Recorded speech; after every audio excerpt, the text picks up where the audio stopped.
이 대작을 저 인원으로 소화한다는 것은 보통 실력이 아니면 불가능합니다. 제가 이 곡을 어릴 때부터 좀 불러왔던 건데 왜 이제서 그 가사가 가슴에 담길까요? 예, 가사를 음미할수록 너무 가슴이 뭉클하고 순례자의 걸음을 걸을 수 있는 것이 너무도 하나님께 감사드립니다. 아무튼 귀한 찬양 하나님께 감사드립니다. 우리가 여러 가지에 집중해야겠지만 그 무엇보다 가장 중요한 것이 예배입니다. 그래서 예배에 집중하는 것이 가장 중요한데 오늘 하나님께서 나 한 사람을 위해서 저 주의 종을 세우셨구나. 오늘 나를 향해 주시는 그분의 음성에 귀를 기울여야겠다라는 마인드를 가지고 오늘 예배 드리시면 됩니다. 오늘 은혜를 받을 것이다 라는 생각과 함께 오늘 내게 하실 말씀에도 집중해 보시기를 바랍니다. 이렇게 하다 보면 말씀이 더 세밀하게 들릴 것입니다. 하나님의 말씀의 특징 중에 하나가 성취된다는 것인데요. 오늘 이것을 체험하시는 우리 성도님 되시기를 주의 이름으로 축복합니다. 오늘은 의인이 없으면인데요. 본문을 보니까 의인이 없으면 멸망합니다. 먼저 각 개인이 멸망합니다.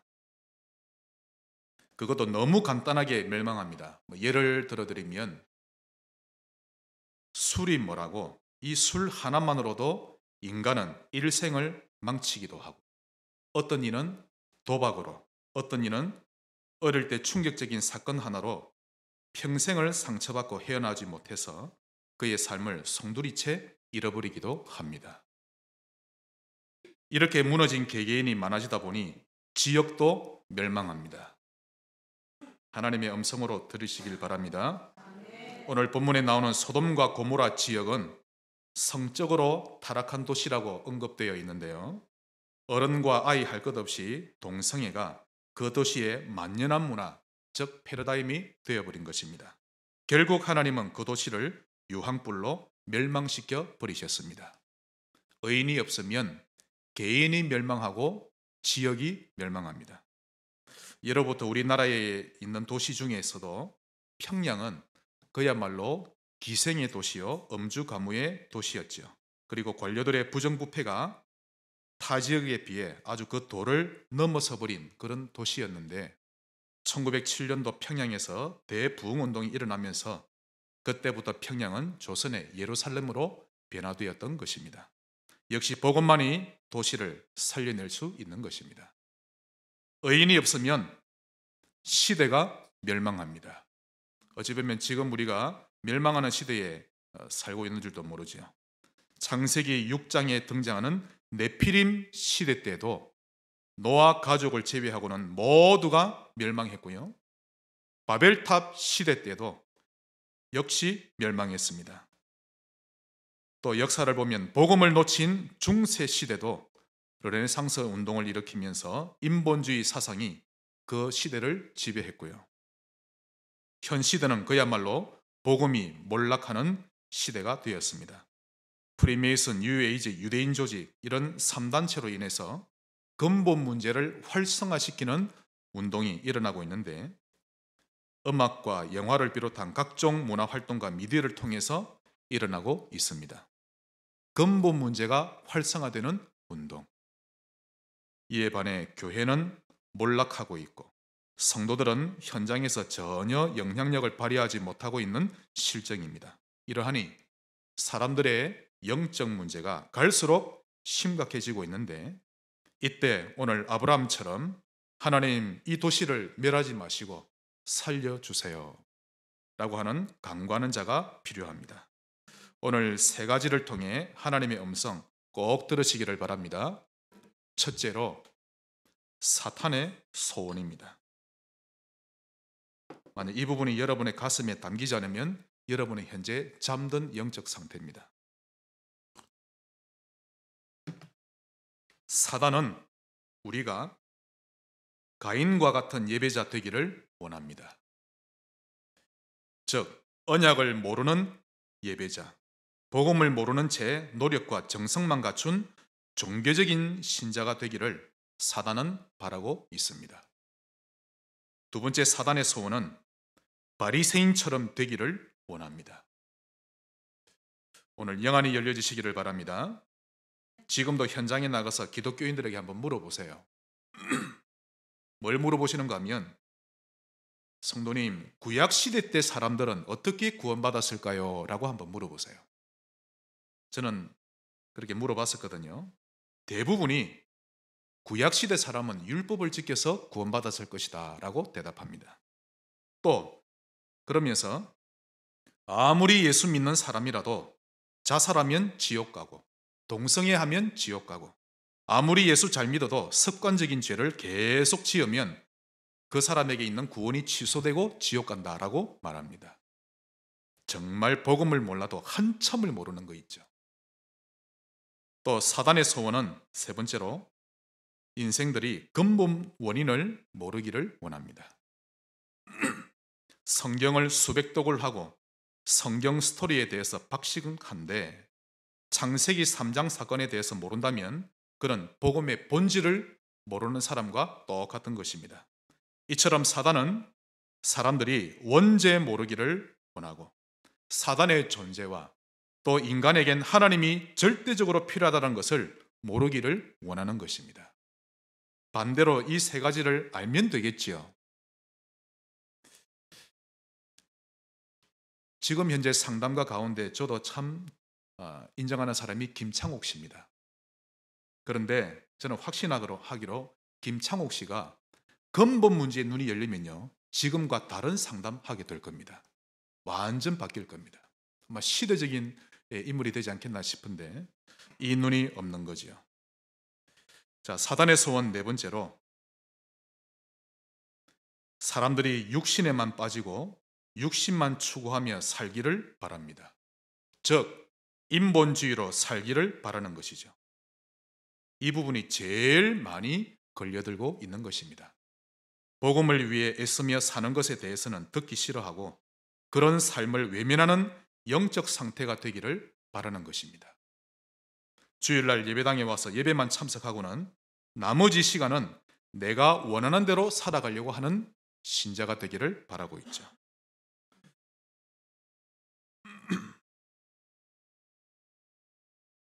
이 시대의 크리스찬들은 흔히 오직 은혜라고 말하면서도 노력의 중요성을 강조합니다. 마치 노력이라는 것이 은혜의 반대말이라고 생각하는데요. 아닙니다. 은혜의 반대는 공로입니다. 날마다 새로워지려고 하는 영적인 노력은 제자의 삶에서 절대적으로 필요한 요소인 것입니다. 은혜 받으면 순종을 면제받는 것이 아니라 순종이 수반돼야 예수 그리스도의 뒤를 따라갈 수 있는 것이죠. 그런데 현 시대의 신자들은 순종 없는 신앙생활, 제자가 안 돼도 얼마든지 할 수 있는 신앙생활을 추구하려고 합니다. 별의별 핑계를 다 대는 거 있죠. 이 사람 때문에 상처받았다. 신앙생활은 그렇게 안 해도 된다. 기도 너무 많이 안 해도 된다. 독일 신학자 본헤퍼가 말하기를 순종이 없는 기독교는 예수 그리스도가 없는 기독교와 같다라고 말했는데요. 하나님께 순종함이 없는 그리스도인 되는 것이 사단의 소원입니다. 하나님의 말씀에 또 하나님께 순종하시기 바랍니다. 예. 그리고 목회자에게 순종하세요. 저도 용서하시고 또 같이 순종하고 하나가 되는 것이 하나님의 뜻입니다. 사단의 소원 다섯 번째로 교회가 유대교처럼 되는 것이 사단의 소원입니다. 즉 율법주의자가 되기를 원하고 있죠. 여러분은 잘 아셔야 합니다. 인간이 율법을 완벽히 잘 지킨다 할지라도 사단의 권세에서 결코 빠져나올 수 없고 한 톨의 죄도 용서받지 못하는데요. 이것을 유대인들은 모릅니다. 그러니 그들은 끊임없이 행위를 강조하고 도덕적인 무결점만을 추구하고 있는 것입니다. 결국 이 사단의 소원을 종합해 보면 단 한 가지를 모르기를 바라는데 그것이 바로 복음입니다. 오직 복음을 모르기를 바라고 있죠. 여러분, 복음을 제대로 알면 다 보입니다. 그러면 큰 두 번째로 하나님의 소원을 보겠습니다. 우리 하나님의 소원 첫 번째로 오직 예수만 보이기를 원하십니다. 한번 따라합시다. 오직 예수. 이 말에 여러분의 가슴이 뛰기를 바랍니다. 네, 뛸 수밖에 없지요. 이 길만이 유일한 길이기 때문입니다. 만약 이렇게 되면 될수록 신기하게 재앙지대, 사각지대 더 잘 보입니다. 예수만 잘 보였는데 빈 곳이 뚜렷하게 보인다는 것이죠. 예수가 안 보이면, 오직 예수가 안 되면 고통받고 있는 빈 곳이 전혀 보이지 않고 사람 소리만 들리고 어려운 환경만 보이는 그런 수준이 되어버립니다. 지난 한 해 동안 40대에서 60대까지의 남성들이 가장 많이 시청한 TV 프로그램이 나는 자연인이다 라고 합니다. 그 말은 요즘 중년 남성들이 많이 지쳤고 쉼을 얻고 싶어 한다는 것을 보여주고 있죠. 제가 볼 때 이건 지극히 정상적이고 당연한 결과다라고 생각합니다.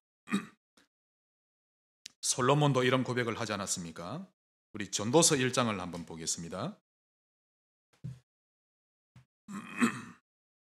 하나님 떠난 이 땅에서 정상적으로 살면 당연히 가슴이 허한 것입니다.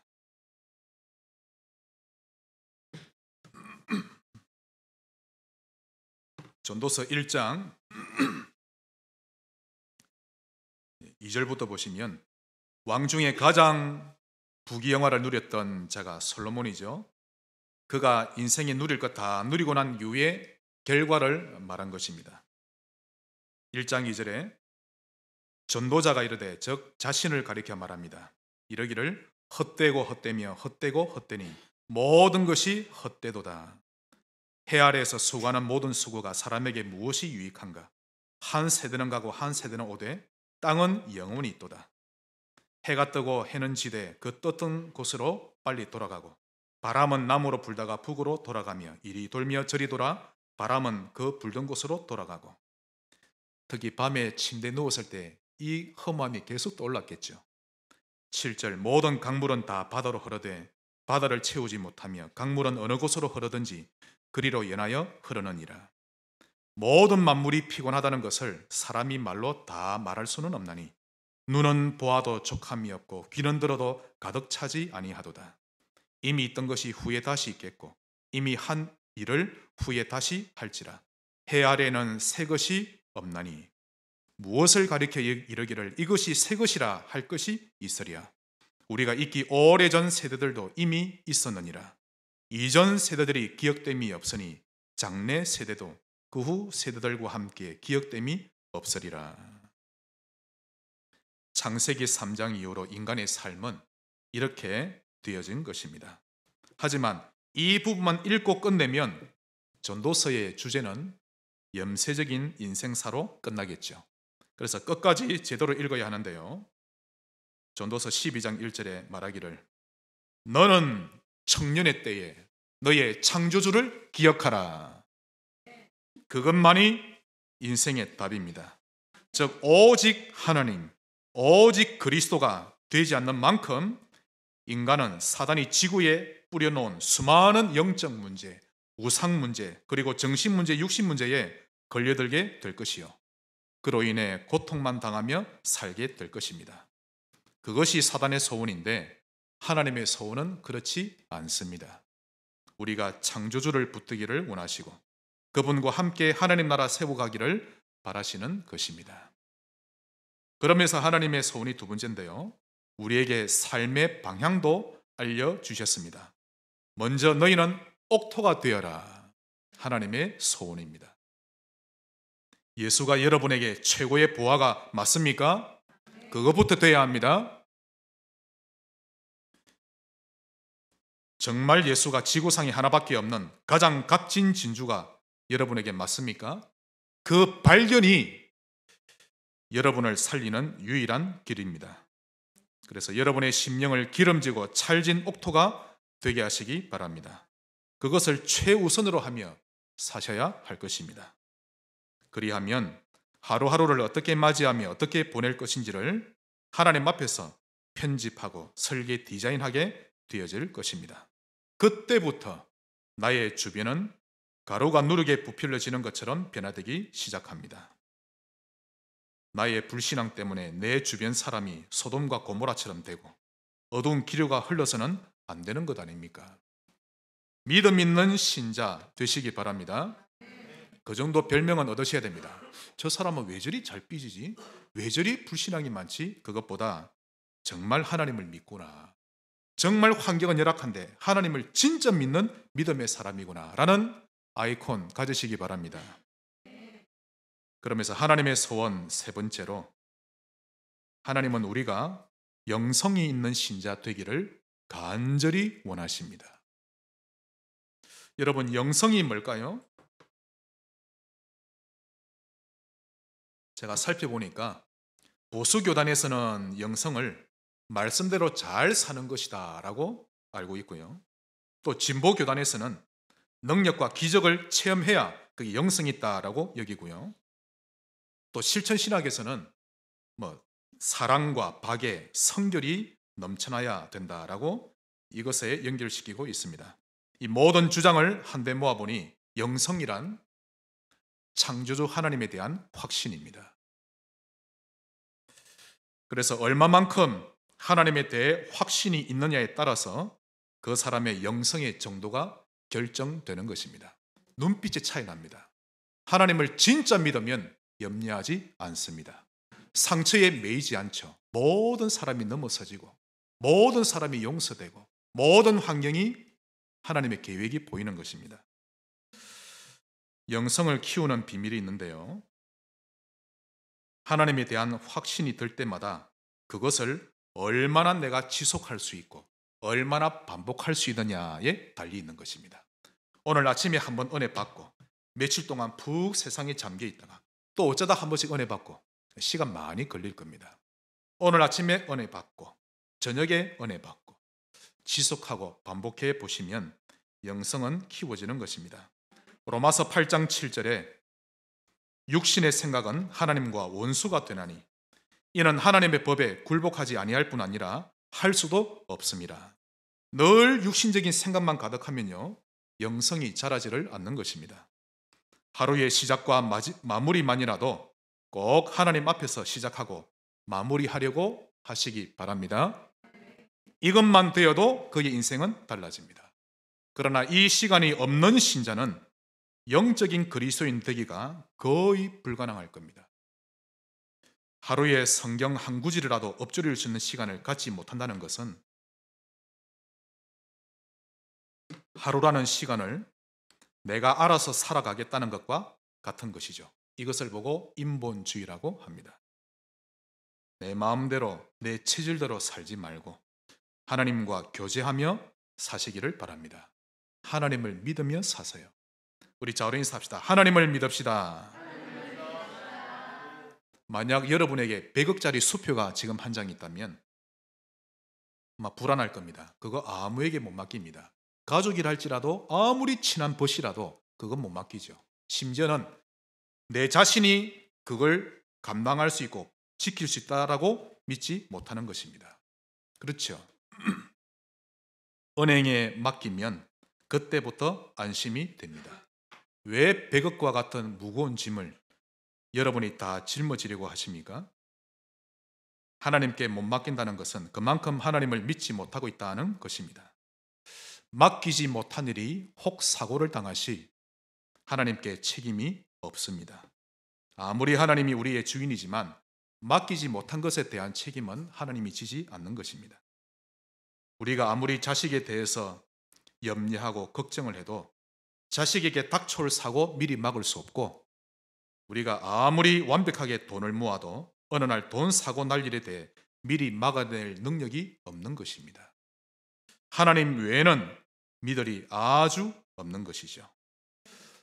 하나님은 우리에게 행정력이 없는 것 아십니다. 나에게 언어 영역이 부족하고 수리 영역이 부족한 것 다 알고 계십니다. 내 마음이 너무도 여리다는 것 다 알고 계시죠. 오직 내가 하나님을 의뢰하기를 바라시는 것입니다. 그래서 오늘 결단하셔야 됩니다. 나는 예배에 집중할 것이다. 평상시 기도를 통해 하나님께 집중할 것이다. 이렇게 하다 보면 어느 날 유레카, 그렇구나, 이런 깨달음과 감격이 있는 것이죠. 그렇구나, 예수님이 그리스도시구나, 나의 모든 문제는 해결되었구나, 이렇게 계속 발견되고 깨달아지면서 내가 나의 운명에서 빠져나오게 되는 것입니다. 여러분, 이런 깨달음이 계속 없으면요, 내 부모가 살아가는 삶의 방식 나도 그대로 살아갑니다. 이 일에 상처받고 저 일에 상처받고 예배는 대충 드리고 부모와 똑같이 삽니다. 그러나 오늘도 유레카, 오늘 밤에도 유레카, 또 오늘 점심 때도 그렇구나, 하나님이 나와 함께 하시구나. 점점점 이러다 보면요, 나의 운명에서 빠져나옵니다. 나중에 세월이 지난 후에 부모님과 비교해 보세요. 그 나의 부모님과 나의 삶이 완전히 다른 길을 갔음을 알게 되실 겁니다. 기도하지도 않으면서, 말씀 보지도 않으면서 그리스도인으로 산다는 것은 개인주의요, 편리주의입니다. 하나님은 우리가 영성을 회복하여 믿음으로 살기를 바라고 계십니다. 마지막 큰 세 번째입니다. 의인이 절대적으로 필요하다. 누가 필요하다고요? 의인. 소돔과 고모라 땅을 두고 오늘 본문에 아브라함이 하나님께 기도하는 장면이 나옵니다. 오늘 본문을 한번 보시겠습니까?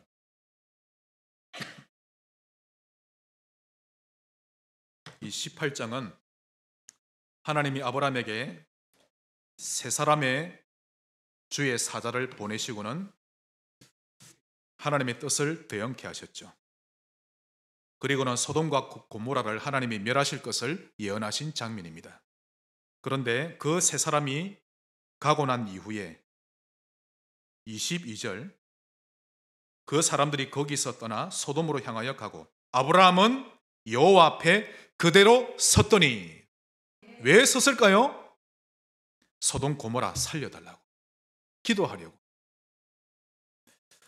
그런데 안타깝게도 이런 땅에는 의인이 없었습니다. 그래서 결국 그 현장은 하나님께 버림받았죠. 그럼 첫째로 누가 의인입니까? 의인의 정의를 한번 살펴보십시다. 먼저 예를 들어 첫 번째로 아벨입니다. 아담과 하와의 아들이죠. 그는 인류의 첫 사람이었던 자기 아버지와 어머니에 대한 일을 잘 알고 있었습니다. 사람이 어떻게 창조되었으며 어떻게 범죄하게 되었는지, 그리고 죄인으로 전락한 인간은 그때부터 어떻게 해야 하는지를 잘 알고 있었습니다. 그러므로 그런 목축일을 하면서 하나님을 만나기 위해 돌단을 쌓을 때마다 희생제물을 가지고 갔던 것입니다. 히브리서 11장 4절에 잘 나오죠. 아벨이 자기 형 가인보다 더 나은 제사를 드림으로 하나님께로부터 의로운 자라 하는 증거를 받았느니라. 더 나은 제사를 드릴 줄 아는 자가 의인입니다. 즉 오직 예수다라고 깨달아지는 자가 의인입니다. 두 번째로 노아를 보겠습니다. 여러분, 노아 시대를 살펴보면요, 인간이 과연 완전히 타락한 죄인이었음을 알 수 있는데요, 노아를 제외하고는 모든 사람이 네피림에 다 빠져 있었던 것입니다. 성경에서는 말하기를 사람이 땅 위에 번성하기 시작하자 가장 먼저 성적으로 타락하기 시작했고, 이후부터는 하나님을 알아가려 하기보다 육신만 발달한 네피림이 되었다고 하는데, 즉 소돔과 고모라처럼 되어버린 것입니다.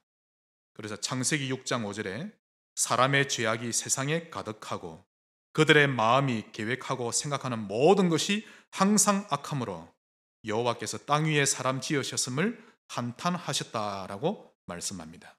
이때 노아는 하나님과 동행하였으며 하나님께 은혜를 입은 유일한 사람이었는데요, 이런 것을 하나님은 의인이라고 하셨습니다. 하나님께 은혜 받은 자, 하나님과 동행하는 자가 의인입니다. 의인의 반열 속에 들어오신 것 감사하시기 바랍니다. 세 번째, 아브라함을 보겠습니다. 자, 항상 하나님은 시대마다 새로운 사람을 찾으십니다. 왜냐하면 은혜를 주면 또 그 사람 이후에 타락하고 계속 무너지니까요. 하나님은 시대마다 새로운 사람을 찾으시는데 그를 통해 복음 시대를 열고자 하신 것입니다. 이 시대에 하나님이 나를 부르신 것은 복음 시대를 열기 위함임을 꼭 깨달으시기 바랍니다. 아담 이후에 또 타락하니까 에녹을 세우시고 300년간 동행하셨고 그 당시 수많은 사람이 에녹을 보면서 하나님을 바라봤던 겁니다. 그 다음에는 노아를 세우셨죠. 그 사람의 이름 뜻도 여호와께서 땅을 저주하심으로 수고롭게 일하는 우리를 이 아들이 안위하리라. 이것은 그 당시에 창세기 3장의 후유증이 얼마나 컸는지를 알 수 있는 것입니다. 그러면서 동시에 의인의 등장이 얼마나 절실했는지를 알 수 있는 이름이죠. 노아. 노아 이후에 또다시 사람이 땅 위에 번성하기 시작했는데요. 창세기 6장 때의 네피림의 모습들이 어김없이 재현되었던 것입니다. 이때 하나님이 또다시 사람을 세우셨는데 그가 바로 아브라함입니다. 그가 아직 죄인 되었을 때 하나님이 그를 찾아오셨습니다. 이것이 복음이죠. 종교는 사람이 만들어낸 것이요 복음은 하나님이 찾아오신 것입니다. 그를 찾아오셔서 말씀하시기를 너는 너의 고향과 친척 아비의 집을 떠나 내가 보여줄 땅으로 가라. 땅의 모든 족속이 너로 인하여 복을 얻으리니 너는 복의 근원이 될지라. 우리 성도님들 한 분 한 분 이 시대에 하나님이 나를 부르셨다라고 믿으셔야 합니다. 믿으십니까? 한번 따라합시다. 나를 부르셨다. 청주의 군 현장에 성인이를 부르셨거든요. 자꾸 까먹는 것 같아요. 제가 보니까 유일한 존재인데 그래서 하루하루 잘 살아야 합니다. 하나님이 아브라함을 부르셨는데 그가 죄인 되었을 때에 아버지는 우상 섬기는 자인데 하나님이 찾아오신 겁니다. 그런데 아브라함이 참 잘했죠. 이에 아브라함이 여호와의 말씀을 따라갔고 그러니 하나님께 쓰임받는 겁니다. 이 말씀을 준비하는데 참 가슴이 얼마나 뛰었는지 모릅니다. 나는 부족한데 하나님이 이 시대에 나를 부르셨구나. 아브라함은 여호와의 말씀을 따라갔고 이런 그를 하나님은 의롭다 하신 것입니다. 말씀을 잡으면 의인입니다. 그러므로 의인이란 길을 아는 자입니다. 창조주 만나는 길을 아는 자요, 재앙을 면할 수 있는 길을 아는 자이며 사단의 올무에서 해방되는 길을 아는 자입니다. 또한 이 땅에서 어떤 방향으로 걸어가야 하는지를 아는 자가 의인인 것입니다. 좀 잘 못 살지라도 이렇게 말씀을 통해 아멘 되어지면 여러분은 의인입니다.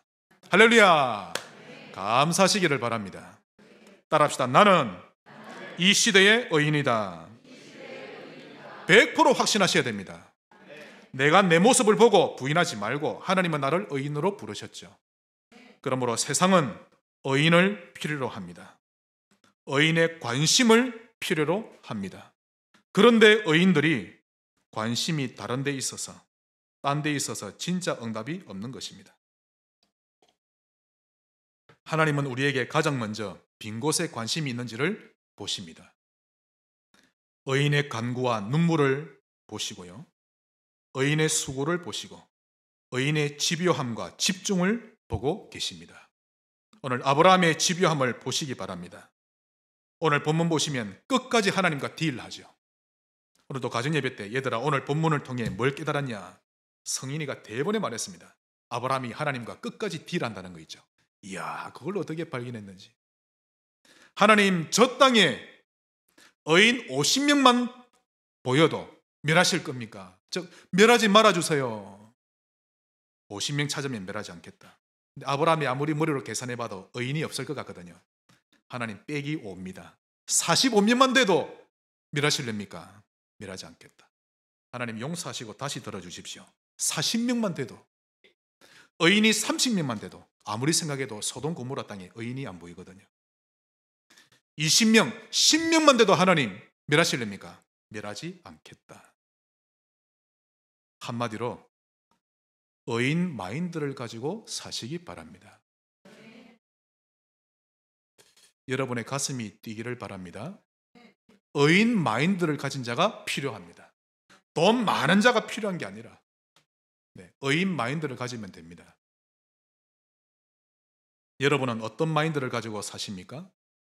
예를 들면 암살범은요, 누군가에게 대가를 받고 사람을 죽이는 자인데 이 살인을 돈 버는 하나의 도구로 여기는 마인드를 가지고 삽니다. 거기에 딱 잡힌 거죠. 검사나 형사들은 자기도 모르게 죄 지은 자를 반드시 잡아내고 감옥에 넣겠다는 마인드로 삽니다. 용서라는 마인드보다 직업병이겠죠. 죄인을 반드시 잡아내겠다는 마인드로 삽니다. 정치인은요, 제가 만나본 정치인은 100%다 그러합니다. 이 지구상에 있는 모든 사람을 볼 때 오직 자기 자신과 자기가 속해 있는 당에 이로운 자인지 해로운 자인지 그 두 부류로만 봅니다. 그런 마인드로 살죠. 노무현 정권 때 청와대 관련자가 한 말인데요. 지금의 교회 수 90% 없애고 10%만 남겨라. 그렇지 않으면 우리 정권이 계속 유지하기 어렵다라는 말을 했다고 합니다. 얼마 전에 전두환 씨가 명을 다했는데요.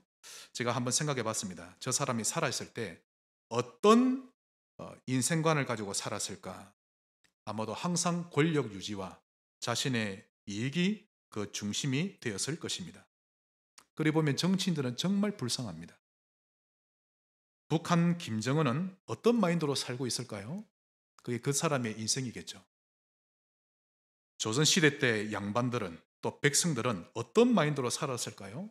대부분 가문을 유지하거나 의식주 또는 권력 중심의 마인드였을 것입니다.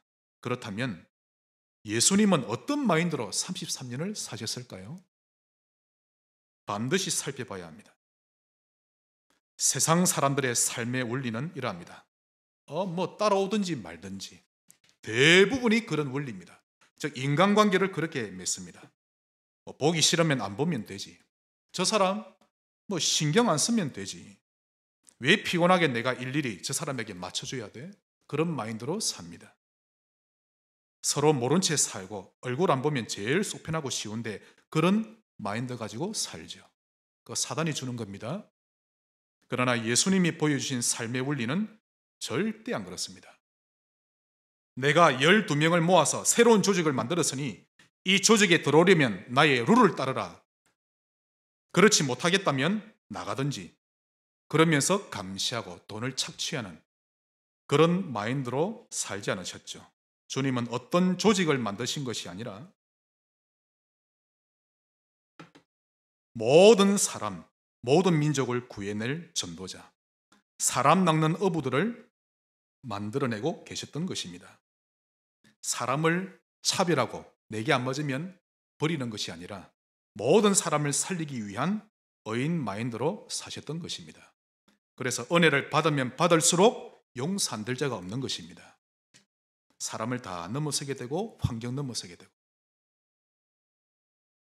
그러므로 그분이 주장하시는 신자의 삶의 원리는 연약한 양 한 마리를 위해서 99마리가 힘을 모으는 원리입니다. 그래서 민주주의가 항상 옳은 것만은 아니지요. 다수의 의견에만 집중하거나 또 재능 있는 소수만 남기는 그런 주의가 아닙니다. 다 살리려고 하는 복음주의요. 또 힘 있는 소수가 잘못된 길을 가는 다수를 치료해내는 그런 마인드요. 또 복음을 가진 다수가 연약하고 도태된 소수를 살리기 위해 그 다수가 연합하고 하나 되는 그런 마인드인 것입니다. 이것을 예수님이 우리에게 보여주신 것입니다. 의인 마인드를 가진 신자, 그것을 실천하는 신자 되시기를 예수 이름으로 축복합니다. 말씀의 결론을 맺겠습니다. 누군가 이렇게 말합니다. 제가 들었거든요. 아니 요즘 세상이 얼마나 살기 힘든데 좀 위로가 되고 격려가 되는 메시지를 많이 해주지. 무슨 요즘 같은 시대에 별 상관도 없어 보이는 오직 복음, 제자, 렘넌트, 오늘 의인 이런 얘기들만 자주 하고 또 옥토운동, 누룩운동 이런 얘기들만 너무 하고 있다라고 말하는 신자 있는데요. 그분은 오늘부터 도리어 감사하시기 바랍니다. 이유는 만약 그가 이런 말씀을 듣지 못했다면 그는 지금의 상태보다 훨씬 더 많이 무너져 있었을 것입니다. 원색 복음을 듣지 않고 살아갈 수 있다고 생각하십니까? 위로의 말만 듣고 있으면 인생이 더 잘 되어진다고 생각하십니까? 그런 걸 생각하는 그 자체가 영적으로 소경이요 깜막눈이라는 것을 알 수 있는 것입니다. 예수님을 바라보지도 않으면서 나는 믿음 생활을 잘하고 있다라고 말한다면 그건 절대 바른 믿음이 아닙니다. 예수님에 대해 전혀 잘 모르면서도 나는 기독교인이다라고 말한다면 그건 틀린 믿음이죠. 아주 위험한 사람인 것입니다. 이런 자가 미국과 유럽에 너무 많은데요. 이것이 사단의 간절한 소원이요 목표입니다.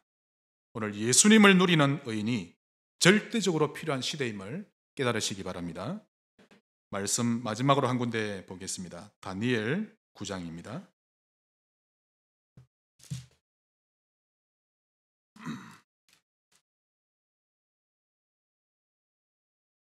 다니엘 9장은 다니엘의 기도가 나옵니다.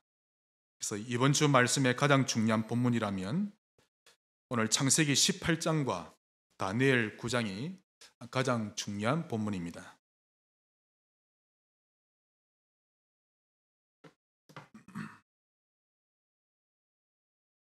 앞으로 어떻게 시대가 무너지고 소돔 고모라처럼 멸망할 것인지 하나님이 다니엘에게 알려주셨죠. 9장 3절 내가 금식하며 베옷을 입고 죄를 덮어쓰고 이게 무슨 상황입니까? 꼭 장례식 것 같은 일이죠. 내가 금식하며 베옷을 입고 죄를 덮어쓰고 주 하나님께 기도하며 간구하기를 결심하고 이런 신자 되시기 바랍니다.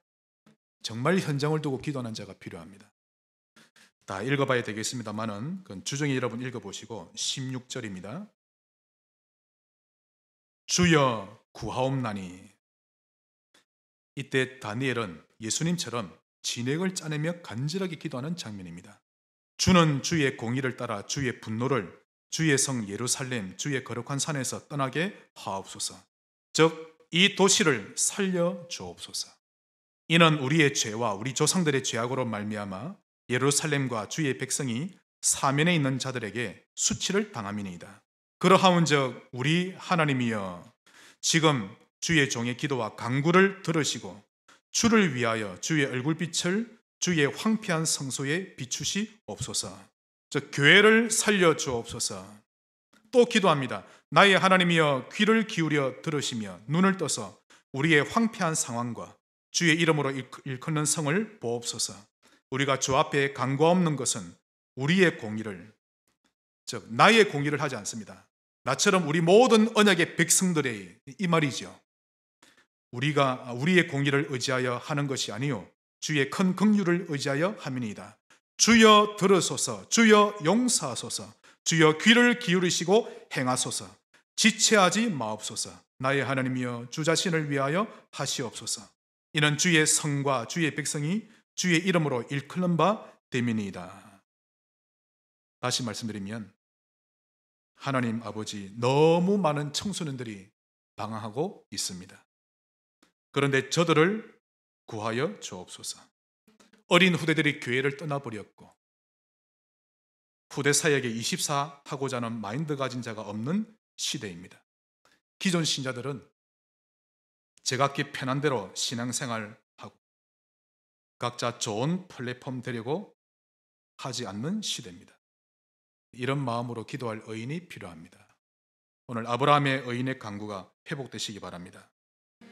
정말 주님 시간이나 여유가 나면 흥청망청 즐기만 하고 놀기만 할 뿐 중보기도 하려는 신자 찾아보기 어렵습니다.